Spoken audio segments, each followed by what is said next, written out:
Pewahyuan Al-Quran, pewahyuan Torah itu sama seperti Al-Quran.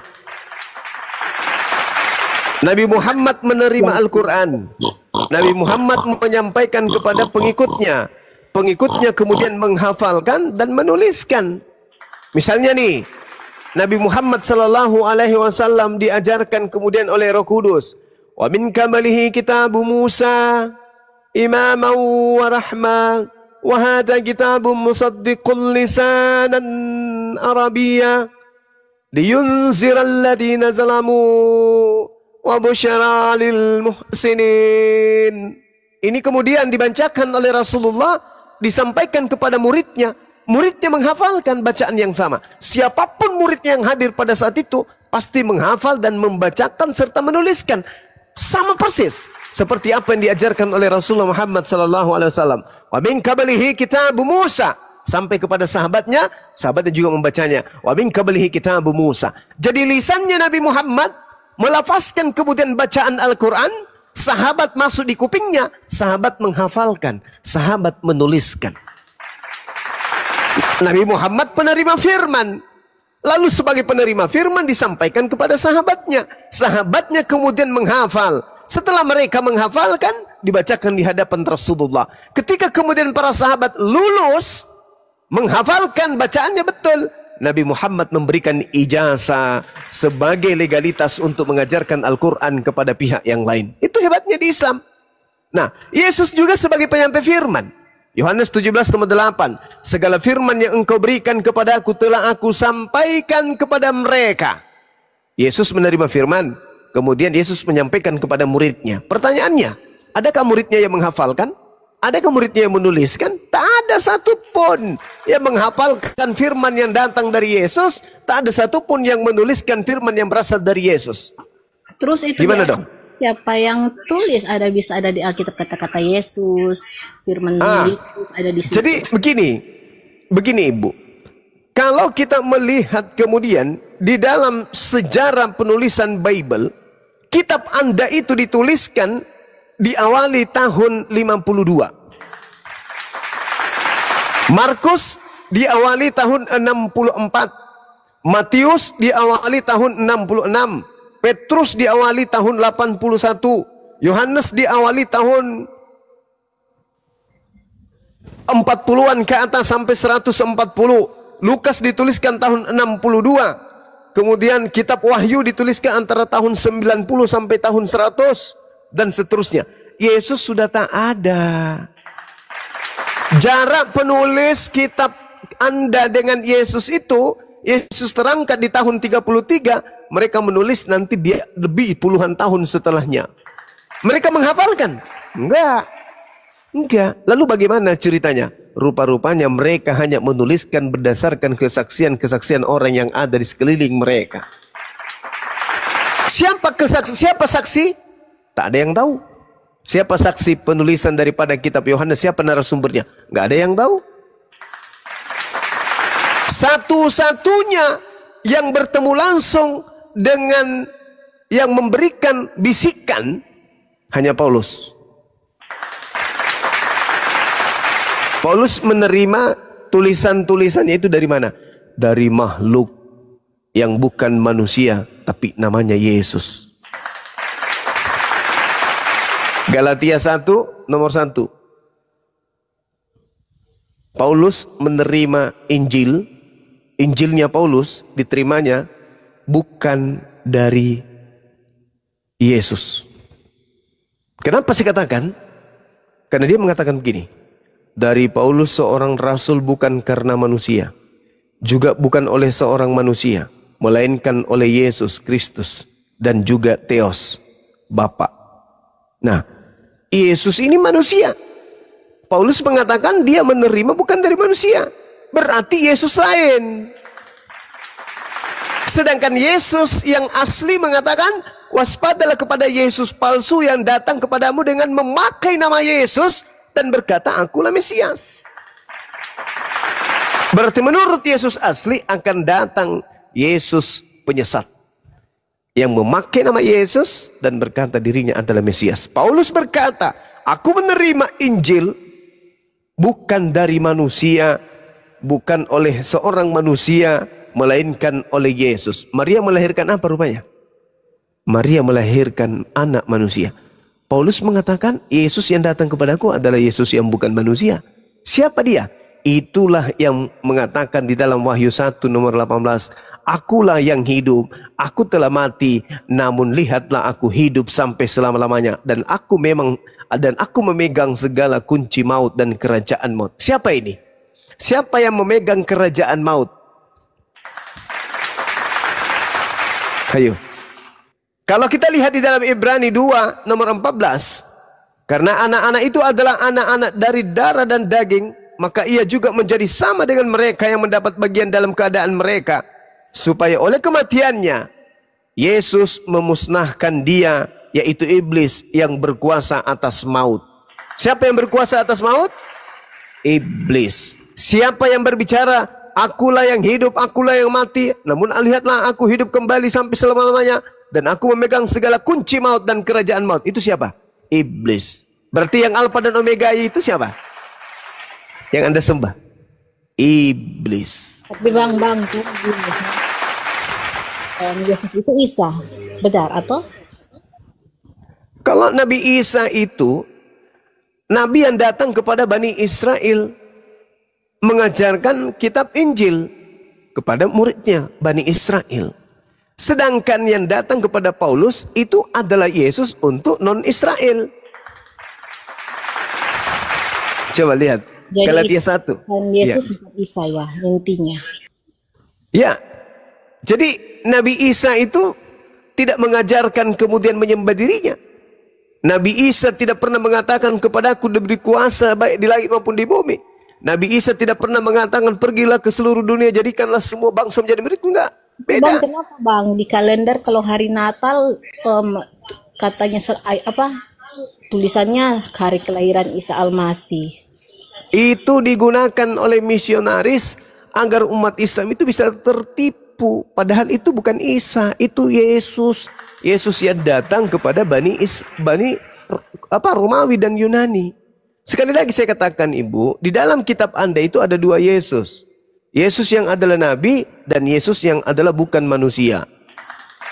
Sedangkan yang Anda sembah adalah Yesus yang bukan manusia. Sedangkan yang datang ke tengah-tengah Bani Israel adalah Yesus yang adalah manusia. Beda. Beda oknum. Yang Anda sembah itu Yesus yang bukan manusia. Sedangkan yang datang kepada Bani Israel adalah Yesus yang manusia.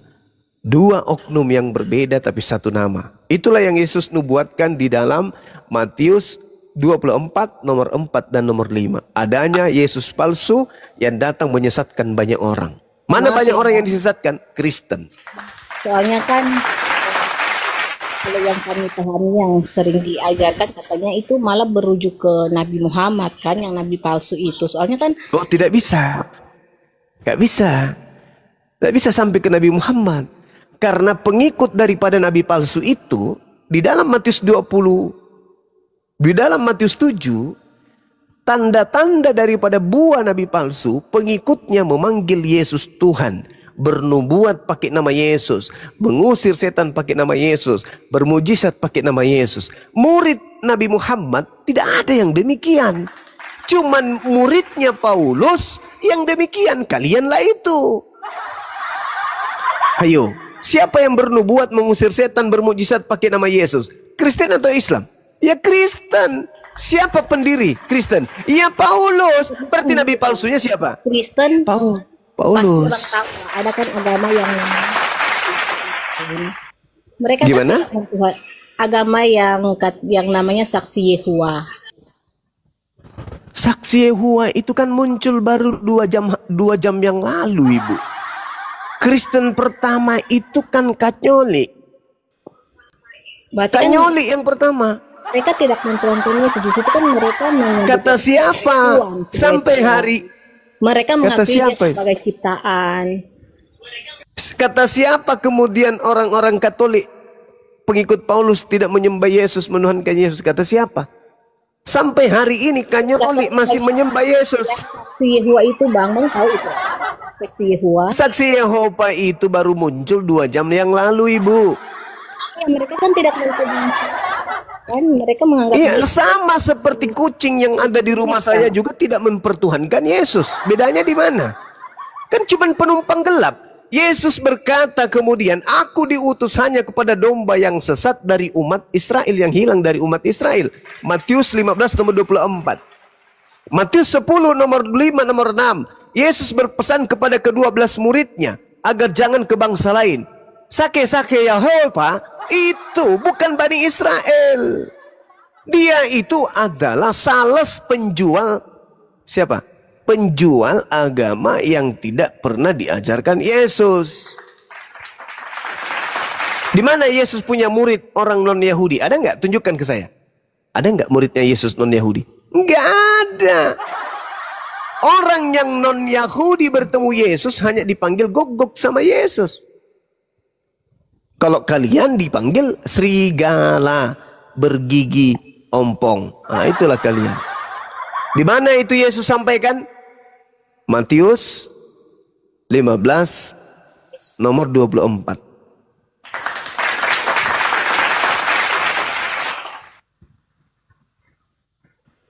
terus Bang gini nih, kalau mau belajar lebih dalam, jadi aku harus cari ustadz begitu atau? Ya, boleh cari ustadz, boleh juga melalui TikTok, cari teman-teman kita dari API. Nah, kalau ibu berbicara mengenai Islam, konsep bertuhannya itu yang pertama adalah Bismillahirrahmanirrahim. Namanya disebut yang maha kasih dan maha penyayang. Yang pertama, Kul huwallahu ahad. Ibu harus mengimani, ikhlas, ridho, tak ada paksaan untuk tidak mempertuhankan hakikat pencipta yang maha suci, maha tinggi, yang maha tunggal secara absolut. Tuhan satu, tidak berbagi, ada anaknya, ada tantenya, ada sepupunya, ada kakeknya, ya, ada bapak tirinya. Nggak ada Tuhan kayak gitu, tuh nggak ada Tuhan kayak gitu, nggak ada. Itulah lawak itu. Kul huwallahu ahad. Dialah Allah, Tuhan yang Maha Esa. Tuhan yang Maha Esa artinya tunggal absolut. Apa itu? Tidak bisa dibagi-bagi. Oh, ini firmannya jadi ayam, firmannya jadi kutu, firmannya nggak ada yang kayak gitu. Pokoknya Tuhan tunggal, absolut. Begini Bang, nggak ada diragukan. soalnya kan aku pernah ikutin itu, nonton si live-nya Bang Edis. Dia itu mengatakan kalau stop menuhankan Muhammad, yang menurutnya ya karena banyak umat muslim mentaati Muhammad, mengikuti perintahnya, jadi mungkin dianggap itulah sudah menuhankan Muhammad. Dan saya berpikir pun begitu, nanti itu sudah kayak menuhankan Muhammad sih nanti kalau seandainya, nggak tahu ya, aku mungkin ketika pindah jadi mu'alaf begitu, takutnya kayak gitu pemikiranku, karena aku sudah karena aku taat sama dia, jadi terkesan nanti nggak sudah menuhankan Muhammad itu Bang. Itu cara iblis menyesatkan itu, Ibu. Sekarang begini, Nabi Muhammad datang ke atas muka bumi ini mengajarkan kemudian untuk menyembah kepada Allah. Perintah Nabi Muhammad menyembah Allah. Wa ma khalaqtul jinna wal insa illa liya'budu. Nabi Muhammad mengajarkan Allah tidak menciptakan manusia melainkan untuk menyembah kepada Allah dan mengimani dirinya sebagai rasul utusan Allah. Makanya di dalam Al-Quran, ya ayyuhalladzina amanu ati'ullah wa ati'ur rasul wa ulil amri minkum. Wahai orang-orang beriman, taatlah kepada Allah dan taatlah kepada Rasul dan taat juga kepada pemimpin yang ada di antara kamu. Jadi maksudnya kalau taat kepada Rasulullah itu sama dengan menyembah. Jadi kalau saya taat perintah pemerintah, berarti saya menyembah pemerintah. Sementara Al-Quran mengatakan taatilah pemerintah yang ada di antara kamu. Wa ulil amri minkum. Jadi pemahaman Edis itu menggiring manusia untuk menjauh dari kebenaran. Sekarang begini Bu, kalau orang tua ibu minta ditaati, apakah ibu menyembah orang tua? Mempertuhankan orang tua? Tidak sih, seperti Yesus juga Tidak. mentaati dia tapi tidak mentaati. Nah, itu baru betul. Itu baru betul. Mentaati Yesus bukan berarti menuhankan Yesus. Itu betul. Nah, sekarang murid-muridnya ketika diperintah, apa kata Yesus? Yesus berpesan kepada kedua belas muridnya, jangan ke bangsa Indonesia. Maka murid yang taat kepada Yesus tidak akan mungkin ke Indonesia. Kalau seluruh muridnya Yesus taat kepada Yesus, maka tidak ada Kristen di Indonesia. Kenapa? Karena para murid hanya diutus kepada domba yang hilang dari umat Israel. Adanya Kristen di Indonesia yang menjual nama Yesus, bukti bahwa ada murid yang tidak setia terhadap gurunya, tidak taat kepada Yesus. Karena perintahnya, Yesus berpesan kepada kedua-belas muridnya, janganlah ke bangsa lain atau ke bangsa orang Samaria, tapi pergilah kepada domba-domba yang hilang dari umatku Israel. Jadi kalau ada murid Yesus kemudian keluar dari sana, berarti dia murid durhaka. Lawang perintah gurunya, jangan kau kemana-mana, Cak Ayu. Cukup kau pergi ke bangsa Israel, muridku, bangsa muridku. Lah murid yang setia tidak akan mungkin berkhianat kepada sang guru. Lah ini kok malah ada yang sampai ke Indonesia. Sudah begitu, lain yang diajarkan Yesus di sono, lain yang diajarkan di sini. Di sana Yesus mengatakan, membisikkan ke muridnya, dengarkan saya wahai muridku. Ya paman, nih satu kata buat kalian. Ahada. Ahada. Satu, tunggal absolut. Sampai ke Roma, bukan ahada sampainya. Ahai. Sampai ke Belanda, berubah lagi. Aduhai. Masuk ke Indonesia, berubah lagi. Hahahai. Kenapa demikian? Karena mereka ini ada murid-murid durhaka. Yesus mengatakan, Shema Israel, Adonai Elohenu, Adonai Ahada. Itu ajaran Yesus tuh dalam Bible. Sampai ke Roma, ada 3 yang bersaksi di surga. Bapa, Anak, dan Roh. Dari mana ilmunya coba? Nah sementara Yesus ketika dia mengatakan hidup kekal itu adalah mereka mengenal Engkau satu-satunya Tuhan yang benar. Dan mengenal Yesus sebagai utusan. Itu memperoleh hidup yang kekal. Tapi itu konsep untuk Yesus bagi muridnya Bani Israel. Islam Kristen tidak punya bagian di sono. Karena Yesus hanya untuk Bani Israel. Orang setelah Yesus jatahnya kepada siapa? Baginda Rasulullah Muhammad sallallahu alaihi wasallam. Nabi Musa juru selamat bagi Bani Israel. Yesus juru selamat bagi Bani Israel. Nabi Muhammad juru selamat bagi seluruh umat manusia alam semesta. Ibu mau berkiblat ke Yesus. Yesus hanya untuk Bani Israel. Disepak nanti bokongnya. Kenapa Anda tidak berkiblat kepada Nabi Muhammad? Sedangkan beliau diutus untuk ibu. Untuk seluruh manusia. Coba. Bil bayyinati waz zubur wa anzalna ilaika dzikr litubayyana lin-nasi ma nuzzila ilaihim wa la'allahum yatafakkarun. Nabi Muhammad diberikan Al-Quran untuk Nabi Muhammad membimbing seluruh umat manusia agar manusia tahu apa yang harus mereka laksanakan di hadapan Tuhannya. Lah mana dalilnya Yesus mengajarkan dirinya untuk seluruh umat manusia? Ada? Tak ada. Lalu orang-orang yang nebeng ke sana, aku pengikut Yesus loh, disepak bokongnya. Enyahlah daripadaku, kalian semua adalah pembuat kejahatan. Aku tidak mengenal kalian. Coba. Masya Allah, syukran. Salam Bang Zuma. Iya, malam Cak Ayu. Ya, gimana? Maaf Bang. Siap. Tadi kan kata Abang itu Nabi laki-laki Muhammad Gurunda bukan Cahayu. laki-laki Lah. Bang. Oh, Lah kalau laki-laki dipanggil Cak Ayu nggak boleh? Enggak boleh. Lah kalau manusia dipanggil Tuhan kok boleh? Nah, itu dia. Ini yang saya nggak tahu nih. Ini Bang, tadi kan Ya, lanjut. kata Bang Zuma Muhammad juru selamat bagi umat manusia ya. Yes. Terus jadi Quran itu Allah memwahyukan ya kepada Nabi Muhammad Alhamdulillah, iya, betul. dan dituliskan oleh sahabat-sahabatnya Bang. Yes. Jadi isi di Quran itu benar semua ya Bang. Alhamdulillah, sahih, valid. Terus kenapa saya baca di QS 66 ayat 1, Ya. mengapa engkau mengharamkan apa yang dihalalkan Allah bagimu? Kenapa itu Bang Nabi Muhammad ditegur Bang? Yes, karena Nabi Muhammad kemudian mengharamkan dirinya untuk minum madu. Mengharamkan dirinya menggauli istrinya yang halal. Sementara istri itu dihalalkan. Minum madu itu dihalalkan.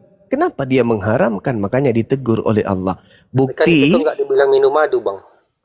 Nah, makanya Al-Quran itu tidak bisa dipahami hanya dengan terjemahan. Nah, itulah hebatnya Al-Quran. Oh begitu. Iya dong. Tadi kan kata Iya. Bang Suma itu Al-Quran benar semua diwahyukan, tapi kok bisa segitunya Allah menegur Nabi Muhammad ya? Apa hubungannya Al-Quran benar semua dengan teguran Nabi Muhammad? Berarti kan ada yang salah berarti kan kepada Nabi Muhammad sampai dia ditegur. Nabi Muhammad Sallallahu Alaihi Wasallam kemudian di dalam Al-Quran surah At-Tahrim jelas beliau kemudian mengharamkan dirinya kemudian tidak akan lagi aku minum madu ini, kata beliau. Tapi apa kata Allah? Tidak boleh kau mengharamkan itu. Ya ayuhan nabiyyu lima tuharrimu ma ahallallahu lak. Mengapa engkau mengharamkan sesuatu yang dihalalkan bagimu? Tabtaghi mardatan azwajik. Itu berbicara mengenai istri. Engkau ingin menyenangkan hati istrimu? Wallahu ghafurur rahim. Dan Allah Maha Pengampun lagi Maha Penyayang. Ini tidak berbicara mengenai tuduhan-tuduhan orang-orang kafir, enggak. Ketika kemudian baginda Rasulullah Muhammad sallallahu alaihi wasallam datang kepada bini beliau, ini tentang hukum etika kemudian. Etika, bagaimana Rasulullah kalau kita berbicara mengenai asbabul nuzul dari ayat itu sangat jelas. Beliau mengharamkan dirinya kemudian minum madu. Enggak mau lagi dia. Baiklah sayang, aku tidak akan minum madu lagi. Ditegur oleh Allah. Ya ayuhan nabiyyu lima tuharrimu ma ahallallahu lak. Kenapa engkau mengharamkan sesuatu yang dihalalkan? Enggak boleh. Jangan karena mau menyenangkan istrimu kau melanggar kemudian hukum yang aku berikan kepadamu. Enggak boleh. Nah, itu teguran Allah kepada baginda Rasul Muhammad sallallahu alaihi wasallam. Bukti bahwa Al-Qur'an itu bukan karangan beliau. Kalau ini Al-Qur'an karangan beliau, nggak mau dikarang dia. Oh, kok saya pakai dikena teguran? Enak aja. Aku kan hebat. Ngapain aku ditegur-tegur? Nggak kira hapus yang ini. Itu kalau karangannya dia. Tapi kan tidak mungkin. Makanya Allah mengatakan, "Qad faradallahu lakum tahillah aimanikum wallahu maulakum wa huwal alimul hakim." Sungguh Allah telah mewajibkan kepadamu membebaskan dirimu dari sumpahmu barusan. Dan Allah adalah pelindungmu dan dia mengetahui dan dia maha bijaksana. Itu kata Allah. Jadi saudara, kalau Anda membaca Al-Quran itu, ya apalagi sampai mengkritisi maksud saya. Tapi kalau hanya sekedar bertanya, silakan. Kami senang umat Islam itu. Tapi kalau ada yang perlu kitab pelengkap ya Bang gitu, kayak hadis.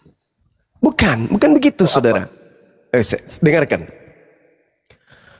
Allah Subhanahu wa taala level tertinggi. Level kedua kemudian adalah baginda Rasulullah Muhammad sallallahu alaihi wasallam. Di bawahnya level ketiga yaitu manusia biasa. Allah memberikan wahyu kepada beliau, Nabiullah, agar bisa menguraikan kalimatullah. Al-Quran itu kalimat-kalimat pencipta langit dan bumi, bukan kalimat-kalimat manusia. Maka yang bisa menguraikan isi daripada kalimat Allah adalah wakilnya di bumi, yaitu Nabi. Nabi menguraikan isi Quran. Uraian isi Quran itulah yang disebut hadits. Makanya dikatakan dalam Al-Quran, legalitas beliau kemudian untuk menjabarkan isi Quran. An-Nahl ayat 44.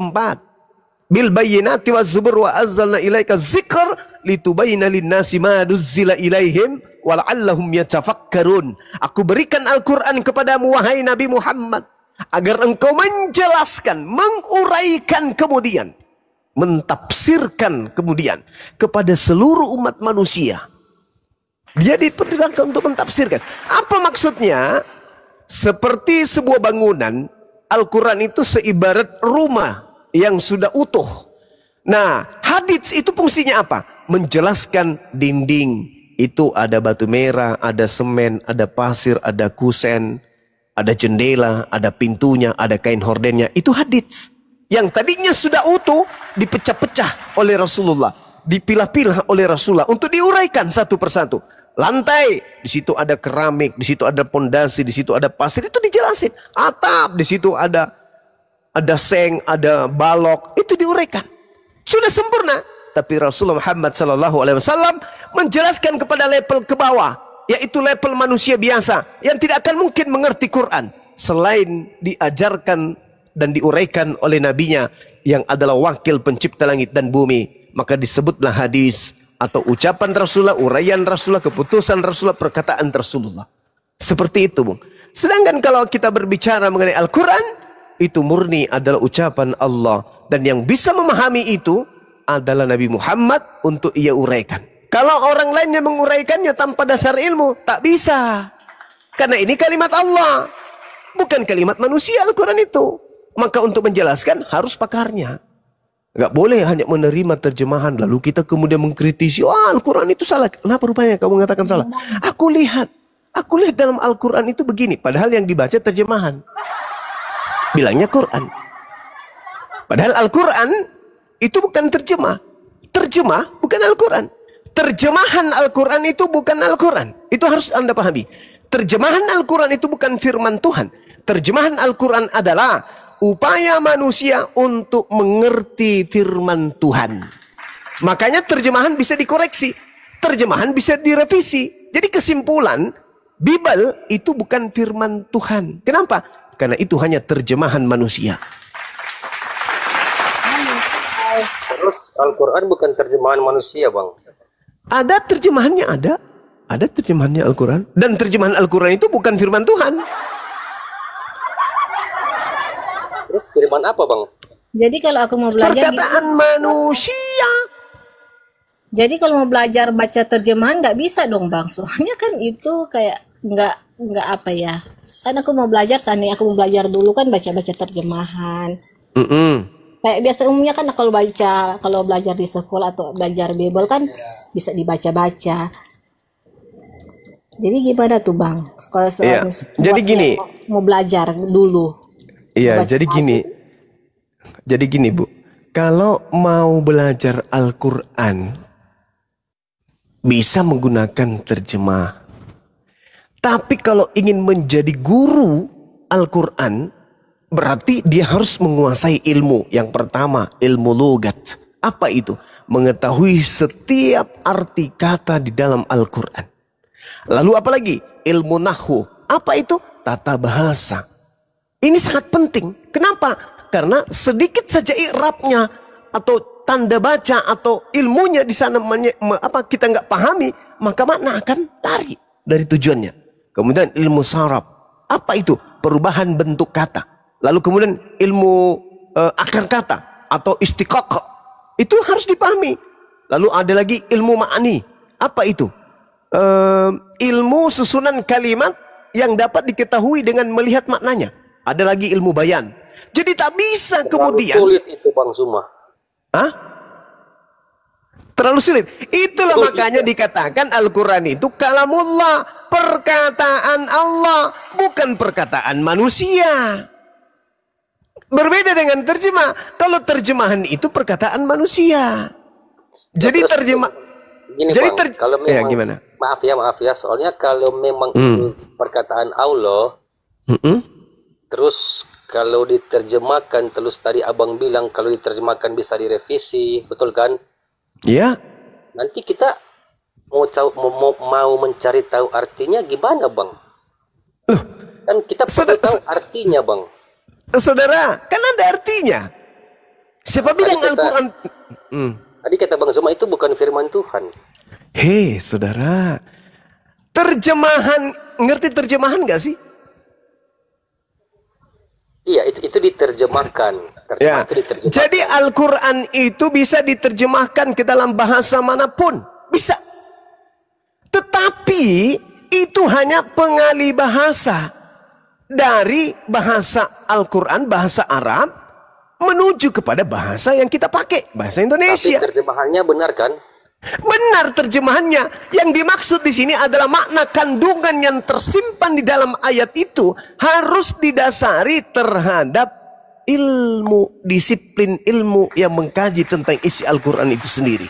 Ya, oke Bang. Jadi tadi abang mengklaim bahwa Nabi Muhammad juru selamat bagi umat manusia, betul kan? Yes, betul.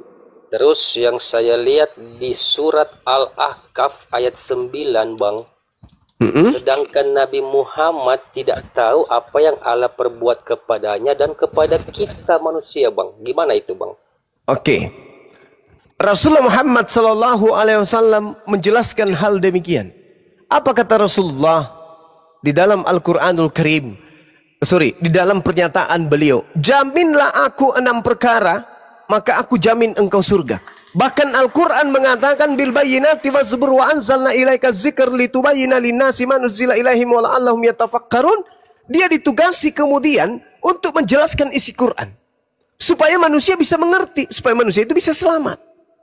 Qul in kuntum tuhibbunallaha fattabi'uni yuhibbukumullah wa yaghfir lakum dzunubakum wallahu ghafurur rahim. Katakanlah kepada mereka, kepada manusia, wahai Nabi Muhammad, barang siapa yang ingin selamat, dosa-dosanya dihapuskan oleh Allah, perintahkan kepada mereka untuk mengikutimu. Ikut, maka mereka akan kuhapuskan dosa-dosanya dan mereka akan aku cintai. Kalau yang mencintai kita ini presiden kita Pak Prabowo, amanlah kita. Tapi ini yang mencintai kita adalah pencipta alam semesta.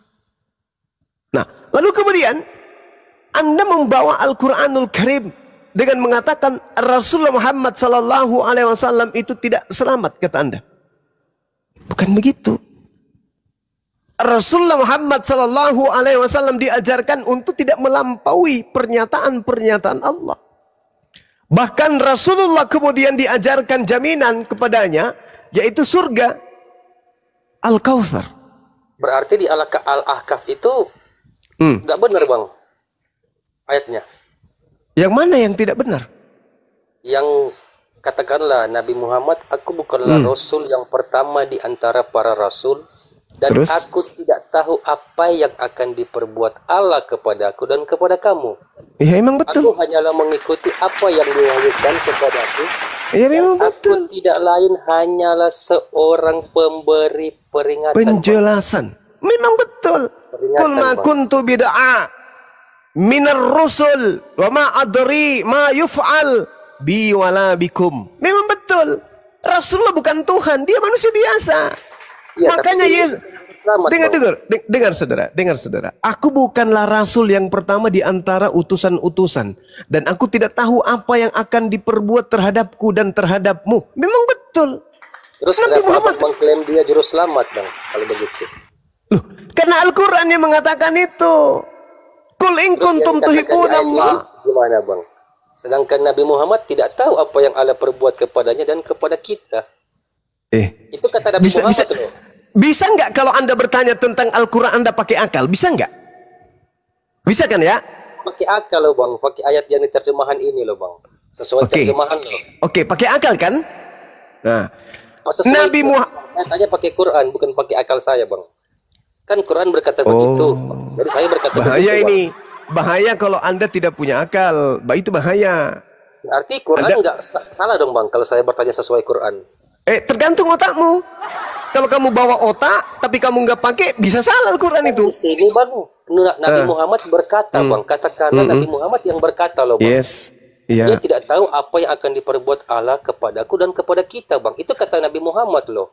Lah, Akal memang dia tidak akal tahu saya- kenapa, akal apa saya yang rupanya? salah. Apa yang salah rupanya? Berarti kan dia bukan juru selamat, Bang, kalau begitu. Sedangkan Dia saja tidak diperintahkan tahu. kok, kul in kuntum tuhibbunallah fattabi'uni yuhibbukumullah wa yaghfir lakum dzunubakum wallahu ghafurur rahim. Bahkan di dalam Al-Qur'an surah Al-Jumu'ah dikatakan kemudian bahwasanya Nabi Muhammad sallallahu alaihi wasallam itu diutus oleh Allah untuk mensucikan jiwa-jiwa manusia. Huwallazi ba'atha fil ummiyina rasulan minhum yatslu alaihim ayatihi wa yuzakkihim. Sedangkan Anda coba saya kasih pernyataan Anda. Yohanes 5 nomor 30. Aku tidak dapat berbuat apa-apa dari diriku sendiri. Itu gimana? Katanya juru selamat. Al-Quran, Bang, bukan. Katanya juru selamat. Tunggu dulu, saya kembalikan ke Anda. Katanya juru selamat. Aku tidak dapat berbuat apa-apa dari diriku sendiri. Tapi juru selamat. Kok ada juru selamat tidak bisa berbuat apa-apa dari dirinya? Nabi Muhammad tidak dikatakan begitu. Nabi Muhammad cuma mengatakan, Kul ma kuntu bid'a minar rusuli wa ma adri ma yuf'alu bi wala bikum in attabi'u illa ma yuha ilayya wa ma ana illa nathirum mubin. Dia tidak mengatakan, aku tidak dapat berbuat apa-apa dari diriku sendiri. Rendah kali nabiku kalau begitu. Nabiku hanya berkata, aku bukan rasul yang pertama. Sudah ada rasul sebelumku. Ada Nabi Ibrahim, ada Nabi Musa, ada Nabi Daud, ada Nabi Isa. Aku tidak tahu apa yang akan diperbuat terhadapku dan terhadapmu. Karena surga neraka itu masih rahasia Allah. Bukan berbicara mengenai selamat, tidak selamat. Sini. Ini bukan berbicara mengenai selamat atau tidak selamat. Cuman dia Oleh tadi kata mengatakan. Bang Suma mengklaim Muhammad adalah juru selamat, Bang. Kok kenapa di sini bicara bukan selamat atau tidak selamat? Di sini Kan berbicara maksudnya selamat yang atau mengklaim tidak tadi. selamat. Saudara, ini berbicara mengenai selamat atau Di tidak situ selamat di sini. berbicara, Bang, bahwa Nabi Muhammad tidak tahu apa yang akan diperbuat Allah kepadanya dan Nggak kepada bisa kita. hanya Pak. Iya, Bagaimana yang tadi saya Bang tanya, Suma yang mengklaim, saya bentar, tanya Bang. kepadamu. Bentar, Bang, jangan lu dipotong lah. Yang saya enggak perlu. Yang saya tanya kepadamu, ayat ini berbicara Abang mengenai ngarang kalau selamat begitu, atau tidak Bang. selamat? Abang ngarang kalau begitu. Ini berbicara Bisa. mengenai selamat atau tidak selamat? Bang Zuma Dia udah nggak bisa mengklaim diskusi nih Bang Jemaah. Ini babi ini satu. Ini berbicara mengenai selamat atau tidak selamat? Jangan diturunkan. Ini Tadi berbicara Bang- mengenai selamat atau tidak selamat? Berbicara karena Bang Suma yang mengklaim Ini bahwa berbicara Nabi mengenai Muhammad selamat juru atau umat tidak manusia. selamat? Astagfirullahaladzim, ya Allah ya Jangan dulu, Karim. Bang. Jangan Bener, ngarang bener. lah. Tadi kan Bang Suma yang Biar. Aduh. Nggak bisa Bang Jemaah. Ini bukan manusia yang Bang Jemaah aja bicara. Ini babi. Nggak bisa. Nggak bisa. Sudah kujelaskan tadi samamu, saudara. Allah Subhanahu wa taala menjelaskan di dalam Al-Qur'an, ya, tapi kamu itu ngotot. Tadi kan saya sudah mengatakan di dalam surah Ali Imran ayat 31 bahwasanya baginda Rasulullah Muhammad sallallahu alaihi wasallam itu diperintah oleh Allah untuk mengatakan, jelaskan itu, bahwasanya katakanlah wahai Nabi Muhammad, barang siapa yang ingin selamat, toh kan jelaskan, barang siapa yang ingin selamat, barang siapa yang ingin dicintai oleh Allah, barang siapa yang ingin diampuni dosa-dosanya, barang siapa yang ingin diampuni kemudian oleh Allah, maka ikutilah Nabi Muhammad. Barang siapa yang ingin dicintai oleh Allah, maka ikutilah Nabi Muhammad. Nah, kita kalau mengikuti Nabi Muhammad, kita dicintai oleh Allah. Tetapi kecintaan Allah itu kita tidak tahu seperti apa bentuknya. Yang pasti dosa kita diampuni. Yang pasti kita dicintai oleh Allah. Kalau dosa diampuni, kemana perginya? Kemana perginya orang ketika dosa yang diampuni? Surga. Ya ke surga. Cuma Nabi Muhammad kemudian tidak ingin melampaui. Lagi pula ini kan firman Allah. Perintah oleh Allah kepada baginda Rasulullah Muhammad sallallahu alaihi wasallam untuk mengatakan bahwa katakanlah kepada mereka, wahai Nabi Muhammad, ma kuntu bid'a minar rusuli wa ma adri ma yuf'alu bi wala bikum. Aku bukan rasul pertama di antara rasul-rasul. Dan aku tidak tahu apa yang akan diperbuat terhadapku dan terhadapmu. Aku hanyalah mengikuti apa yang diwahyukan kepadaku. Dan aku hanyalah pemberi peringatan yang menjelaskan. Itu jelas itu. Coba. Ada nggak dalam Al-Quran itu dikatakan, aku ini Nabi Muhammad adalah penghuni surga, aku adalah penghuni. Enggak ada yang kayak gitu. Cuman dikatakan, qad aflahal mu'minun. Beruntunglah orang-orang Islam itu. Itu kata Quran. Jadi kalau beruntung itu kemana perginya? Ke surga. Nah, sedangkan di ayat yang sama, di surah yang sama, Al-Mu'minun ini, umatnya Nabi Muhammad SAW jelas diwariskan kemudian baginya surga. Nah, karena itulah kemudian Anda harus ketika berbicara mengenai Quran atau bertanya tentang Quran, Anda harus memahami konteks ayat tersebut. Rasulullah sedang berbicara dengan siapa? Ayat Kalau yang itu nanya disampaikan. Kristen kayak saya, gimana caranya, Bang? Ya makanya ketinggian orang Kristen itu harusnya belajar 1 ditambah 1 sama dengan berapa? Ini ilmu Quran, kalian mau bertanya gimana bisa masuk? Ketinggian. Bentar, Bang. Terlalu tinggi. Bentar, Bang. Bentar dong, enggak, Dok. Saya nggak persilakan kau bicara. Saya nggak persilakan kau bicara. Giliran kau yang Terlalu ditanya. tinggi. Giliran kau yang ditanya. Tes dulu satu Bang, Mbak. Pertanyaan sama dia. Ya, saya tanya dulu samamu. Pertanyaan saya Di belum sini dijawab, Bang. saya kan sudah menjawab tadi. Otakmu aja nggak sampai, otakmu yang tidak sampai. Kalau Ini Rasulullah Muhammad Sallallahu Alaihi Wasallam kemudian. Silakan Anda bicara, silakan. Bang, belum juga bicara. Katanya kolomnya boleh Sabarlah, bicara, jangan marah. boleh tanya. Iya, silakan Anda bicara, silakan. Oke. Aku cuma mau nanya, Bang. Hmm, Al-Quran kan kitab yang disempurnakan. iya. Urutannya Terus? isinya apa aja, Bang? Tentang tauhid, hubungan manusia dengan urutannya, Bang. urutannya Isi udah jelas Al-Quran kok. menyadur dari Anda kan mana, Bang? bertanya, kenapa Kok kau menjawab? menyadur dari mana? Emang Bible sadur dari kitabnya Yahudi. Tentang Al-Quran disempurnakan itu mengambil dari mana, kitab mana aja, Bang? Loh, kok disempurnakan dari kitab mana aja? Al-Quran itu bukan Bible. Bible itu mengambil dari kitabnya Yahudi. Al-Quran tidak niru-niru kitabnya orang. Tidak niru kitabnya agama lain. Beda dengan Kristen. Copot dari kitabnya Yahudi. Al-Quran tidak begitu. Enggak. Aku cuma mau tanya gini, urutannya. Ya itu jawabannya. Itu jawabannya, kawan. Apa? Itu jawabannya. Al-Quran itu tidak diambil, tidak dirampok dari agama lain. Tidak seperti Bible-mu. Semua-muanya hampir curian dari agama lain. Itulah agamamu. Kalau tidak ada agama Yahudi dan agama Islam, hancur agama kau itu, hancur. Untung ada 2 agama ini yang menyelamatkan dan menyembunyikan sampai kalian bisa menyembunyikan identitas sebagai agama paganisme. Coba nggak ada Yahudi, nggak ada Islam, agama Anda itu nampak 100% agama pagan. Paham itu? Ada lagi pertanyaan? Cuma lagi Bang, dia nggak bisa. Saya nggak bisa. Nggak bisa. Tes dulu satu pertanyaan ke dia, Bang. Oke, saya bertanya sama Anda dulu. Tadi Anda mengatakan Nabi Muhammad, tapi dia manusia kan? Bagaimana dengan Tuhanmu yang berkata, aku tidak dapat berbuat apa-apa dari diriku sendiri? Silakan Anda jawab. Bagaimana Anda mengatakan dia menjamin surga, sementara dia tidak dapat berbuat apa-apa dari diriku sendiri? Jawab.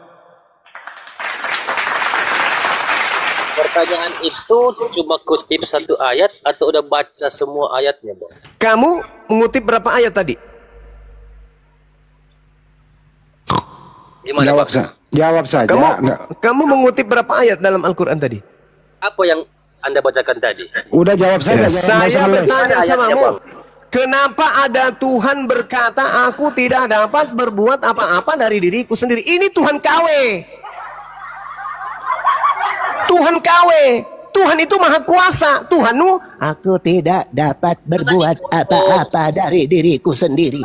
KW. Ayat, Tuhan KW.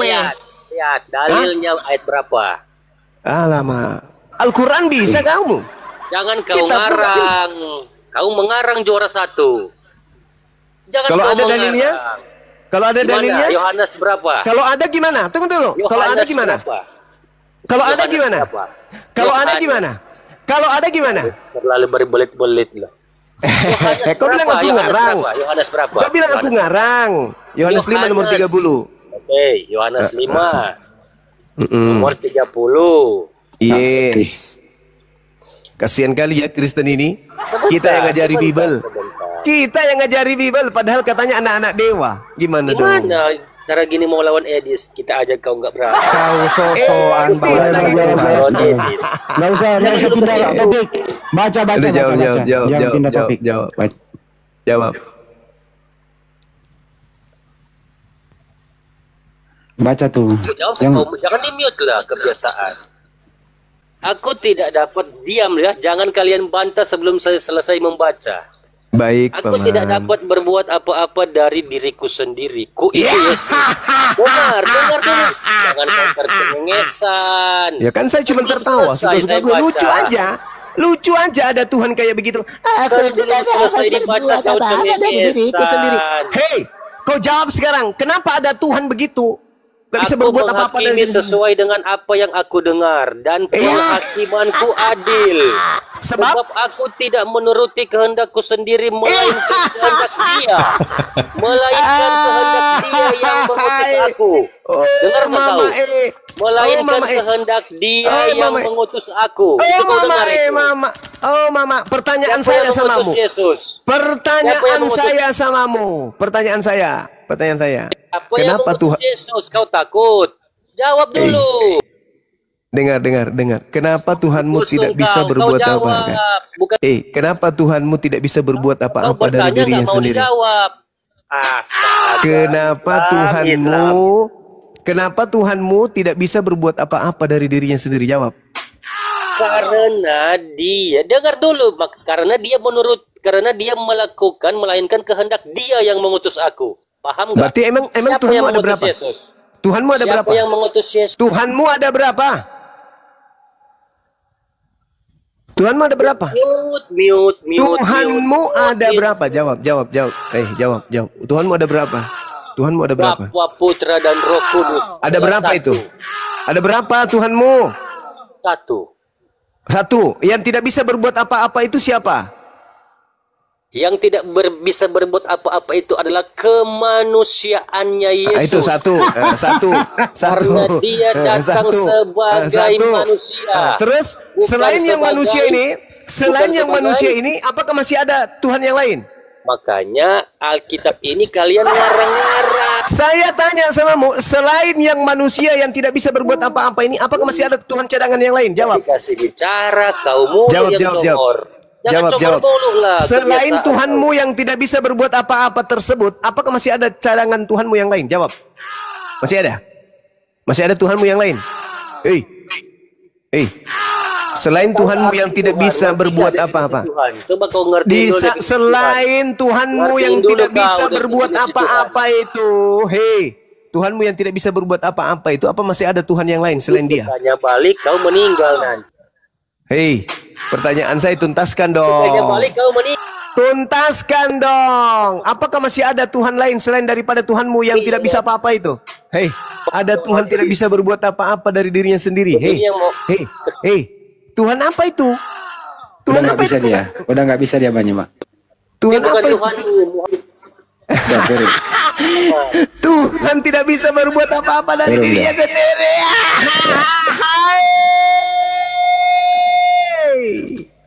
Bahlul. Bang, mau bertanya bang. Kenapa Taruh, Tuhan Pak. tidak bisa berbuat apa-apa dari dirinya sendiri? Kucluk. Tuhan kok gitu kali sembahanmu. Habis itu Bang, mengatakan nubuatan, Tuhanmu Bang. satu. Tuhannya Nubuatan, bukan Bang. satu. Tuhannya bukan satu. Tapi yang satu ini tidak bisa berbuat apa-apa. Lalu yang maha kuasa siapa? Tuhan yang Bapa yang di surga. Dua dong berarti. Satu Tuhan letoi, Tuhan lebay, Tuhan yang lupa dirinya Tuhan. Yang satu Tuhan yang ada di surga. Berapa Tuhan? Tuhanmu berapa? Ada dua. Satu yang kuasa, satu tidak kuasa. Oten. Makanya kurangi makanan yang Haramkan Bang, oleh Bang. Tuhan. Ntar Mau dulu Mbak, bertanya ntar soal- dulu Mbak, belum kelar Mbak, ntar dulu Mbak. Bang, saya mau bertanya menurut pemahaman abang soal Yesus itu kan, oh ini enggak bukan pemahaman. Ini Kristen bukan ini yang cewek ini? Kristen. Dalam Al-Quran kan Yesus yang kami pahami itu yang mereka banyak bilang dia adalah Isa itu adalah Yesus kan itu katanya Isa itu bangkit ya di Al-Quran. Ya, semua manusia nanti akan bangkit di hari kemudian. Tak ada satupun manusia yang tidak bangkit, termasuk Nabi Isa alaihi salam.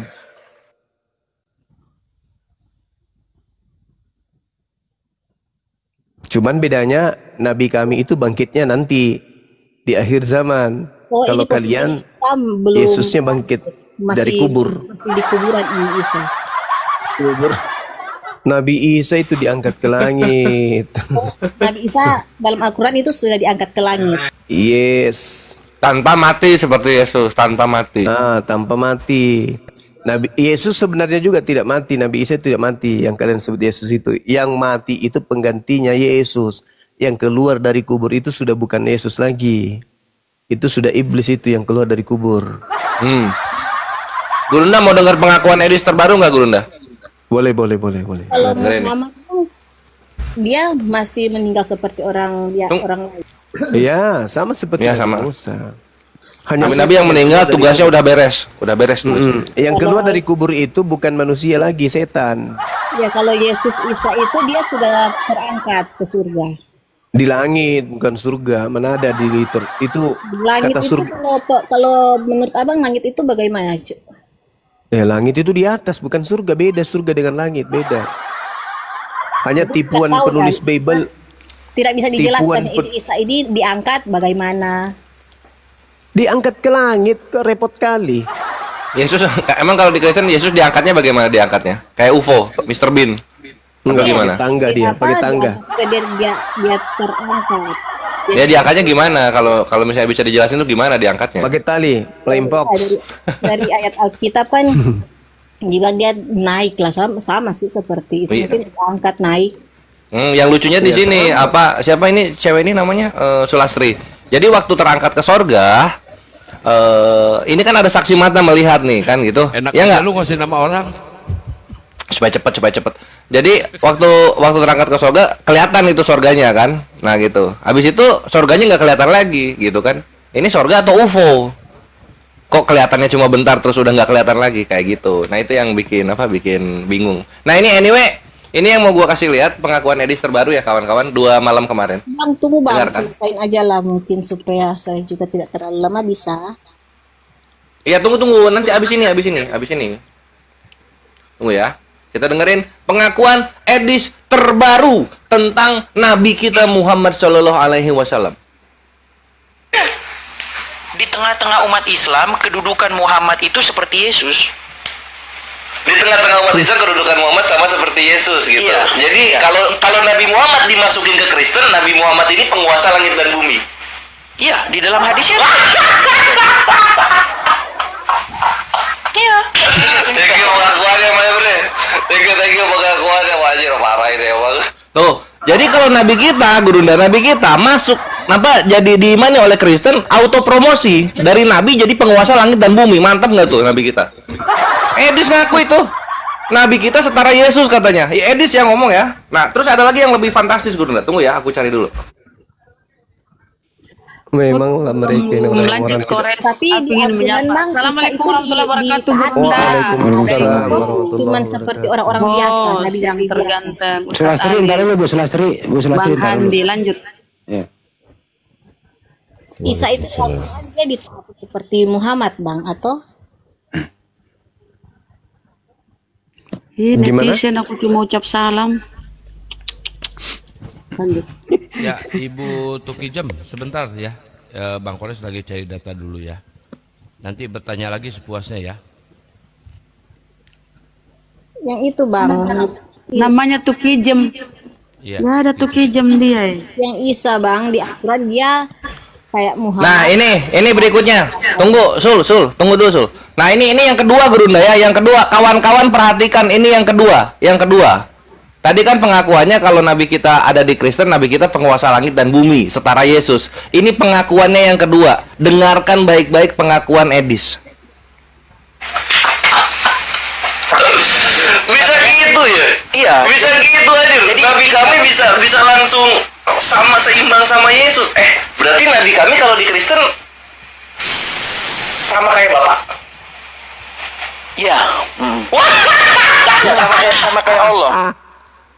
Anjir. Nabi kita kalau masuk di Kristen setara dengan Bapak di sorga yang disembah Edis. Anjir, itu mantap betul. Mantap betul Edis. Langsung anjir, skip itu Yesusnya langsung di skip, setara Bapak langsung. Ya, Edis. Muhammad tanpa Edis, meninggal, Edis, ya. Tanpa meninggal langsung setara Bapak. Oh, Itu bagi Edis mungkin ya Bang. Selamat datang di kebenaran. Edis ya. Tunggu viralnya Edis, tunggu viralnya. Gue masih sibuk ini soalnya sampai hari Rabu. Ya, lanjut Sul. Ya, silakan lanjut Tuki Jem. Bang, soal yang tadi Isa dan Nabi Muhammad dalam Islam itu derajatnya sama, apa mereka dihormatinya sama? Apa? Ya, sama-sama nabi, besarnya sama-sama gitu. utusan Tuhan. Jadi derajatnya sama gitu, tinggi-tinggi sama. Iya, sama-sama nabi, cuman bedanya Nabi Muhammad itu adalah rasul terakhir. Beliau adalah Nabiullah, penutup para nabi. Dan skala prioritasnya kemudian tentang pengutusannya, Yesus itu diutus hanya kepada Bani Israel, kecil. Nabi Muhammad diutus untuk alam semesta. Besar kali, jauh. Tugasnya jauh loh. Kalau Yesus itu ibarat dia kepala desa, Nabi Muhammad itu adalah presiden. Itu selisihnya. Tapi sama-sama utusan pemerintah. Kepala desanya Yesus itu. Kalau Nabi Muhammad itu presiden. Seperti itu ibu pembandingnya. Tapi sama-sama orang pemerintahan. Itu buktinya saya bisa tahu kejelasannya, kepastiannya itu bagaimana Bang? Nabi Muhammad diutus untuk seluruh alam semesta. Dalil seperti dalilnya. Dia diutus sebagai rahmatan lil alamin. Wa ma arsalnaka illa rahmatan lil alamin. Tiadalah aku mengutus engkau wahai nabiku kecuali untuk sebagai rahmatan lil alamin. Makanya dia katakan litubayyina linnas, untuk seluruh umat manusia. Nah, tidak ada di dalam Bible Yesus mengatakan itu, aku diutus untuk seluruh umat manusia, itu enggak ada. Dia hanya berkata, aku diutus hanya kepada domba yang hilang dari umat Israel. Tapi dia kan sekarang diangkat, sudah, intinya dia tidak mati ya Isa itu, dan Muhammad ya, lagi meninggal. betul. Ini dia sudah mati. Iya, ajarannya udah selesai, udah tamat. Nabi Isa sendiri masih hidup karena akan diturunkan kembali menghakimi Kristen. Dia turun menghakimi kalian. Makanya di dalam Matius 7 nomor 22, nomor 23 akan mengusir orang-orang Kristen. Itu dalilnya. Jadi sinkron antara apa yang diberitakan Al-Quran dan apa yang ada di Bible. Yesus datang untuk kedua kalinya mengusir orang-orang Kristen, laknatullah alaih.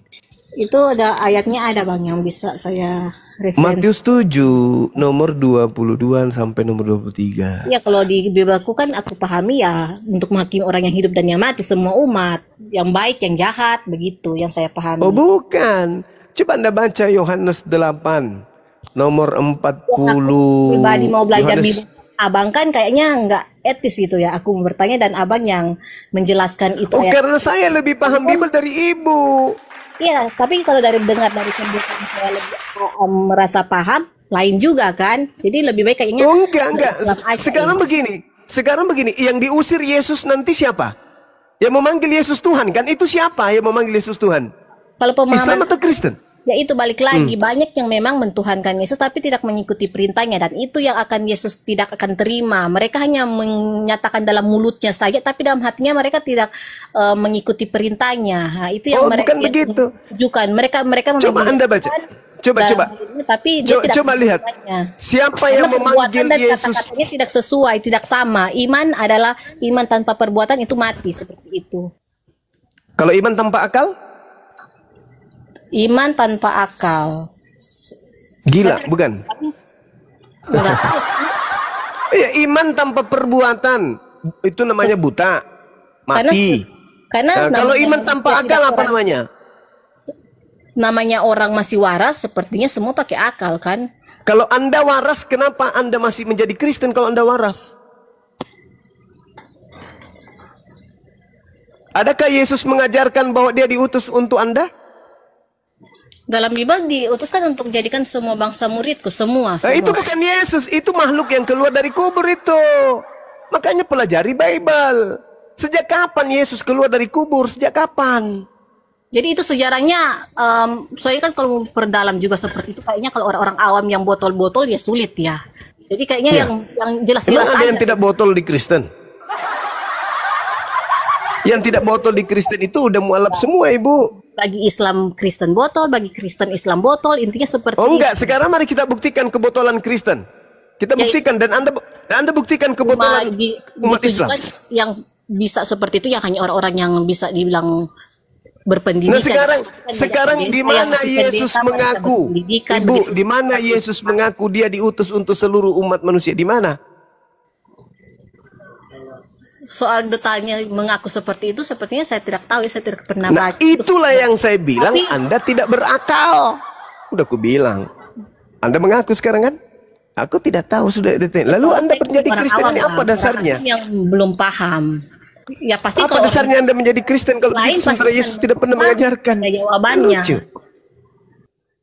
Seperti Yesus kumal-kumal Islam kan, mereka pun begitu. Naik Muslim, Islam bertanya, Muslim menjawab. Tetap ujungnya tidak ada jawaban yang pasti karena apa? Tidak, ya begitu ya, cuman modal-modal mulut-mulut aja ngomong-ngomong aja gitu. Ya kayak ibu ini, modal mulut, diminta dalil tidak tahu, itu mulut namanya. Anda mengatakan iman tanpa perbuatan. Ini ibu memang berbuat, tapi iman buta. Sekarang kalau iman tanpa akal apa namanya? Tetap ada beriman kan? Mati mija. Iman tanpa akal itu seperti kambing. Kambing makan rumput itu karena akalnya mati. Seandainya akal kambing itu berfungsi ada kayak manusia, dia juga makan coto, makan pisang hijau, makan kue lapis. Tapi karena dia tidak berakal, dia makan rumput. Kan manusia berakal. Kalau tahu jangan mencuri ya. Nah, kalau Anda berakal, kenapa Anda jadi Kristen? Kan Kristen itu orang menjadi Kristen bukan karena olahan akal. Orang menjadi Kristen itu karena modal percaya nenek moyang. Lihat keadaan ya. Banyak apa? Banyak apa, Bu? Ibu mau ngomong apa? Lihat keadaannya, apa keadaannya? Banyak orang Kristen pintar apa? Ya pintar. Seperti hal-hal dalam karya lah seperti itu, negara-negara iya, betul, karena mereka meninggalkan Bible. Coba suruh pakai Bible. Apa yang bisa mereka temukan dengan menggunakan Bible? Apa? Ular makan debu? Bang, ini kan bercerita mengenai Kristen itu tidak ada akal, tidak pandai. Ibu, saya katakan, kalau Anda berakal, mustahil Anda masih Kristen. Maksudnya apa, Ibu? Orang menjadi Kristen itu bukan proses akal. Anda menjadi Kristen karena keturunan. Karena kebetulan orang tua Anda atau suami Anda yang Kristen sampai Anda Kristen. Bukan karena belajar sampai Anda Kristen itu. Coba, dari mana Anda bisa mempelajari kemudian sampai Anda bisa jadi Kristen? Ada nggak di Bible? Enggak ada. Begitupun Muslim, Kak. Oh, kata siapa? Al-yauma akmaltu lakum dinakum. Buktinya Islam itu agama yang diajarkan dari langit. Itu Islam. Yesus aja. Yesus itu anak soleh. Bukan anak Kristen. Yesus itu anak soleh. Ibrani 5 nomor 7. Dalam kesolehannya doa Yesus dikabulkan agar ia diselamatkan dari maut. Anak soleh Yesus itu. Bukan orang Kristen Yesus itu, bukan saksi Yehova.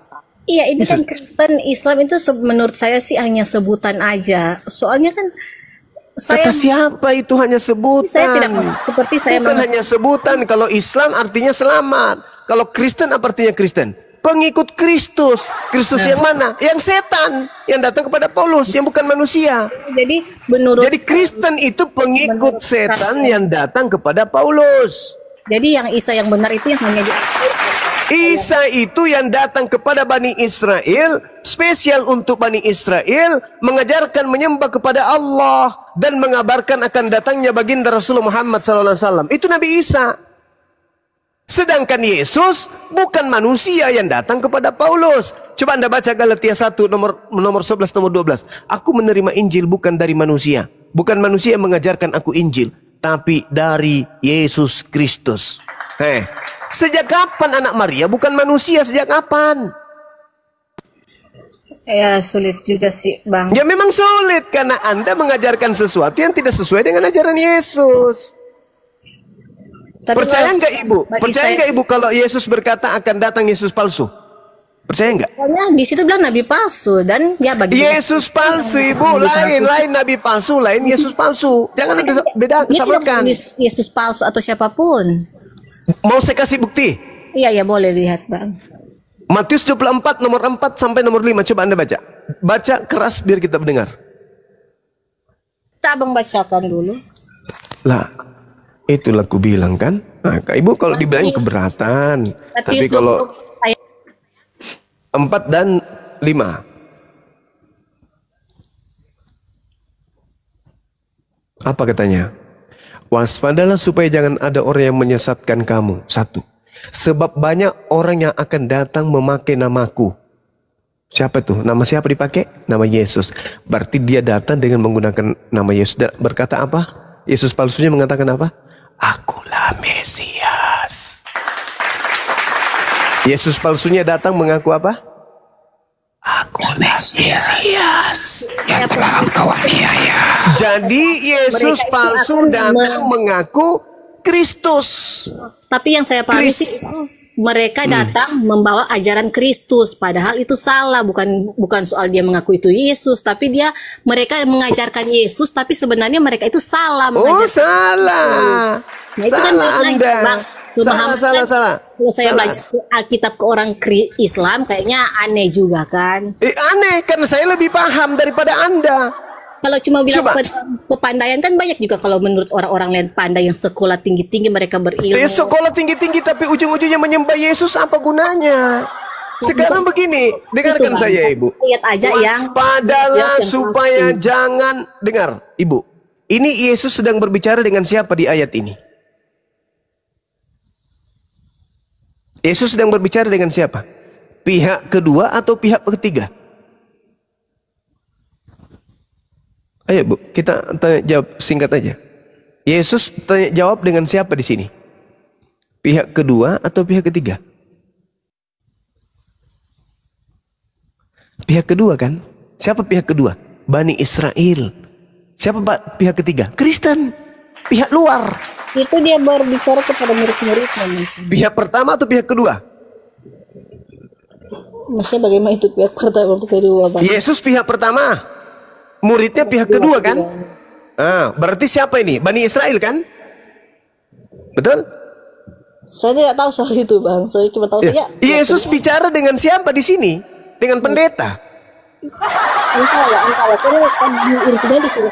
Inilah aku bilang nggak mungkin orang menjadi Kristen kalau dia berakal. Ini Yesus sedang berbicara dengan murid-muridnya di Bukit Zaitun.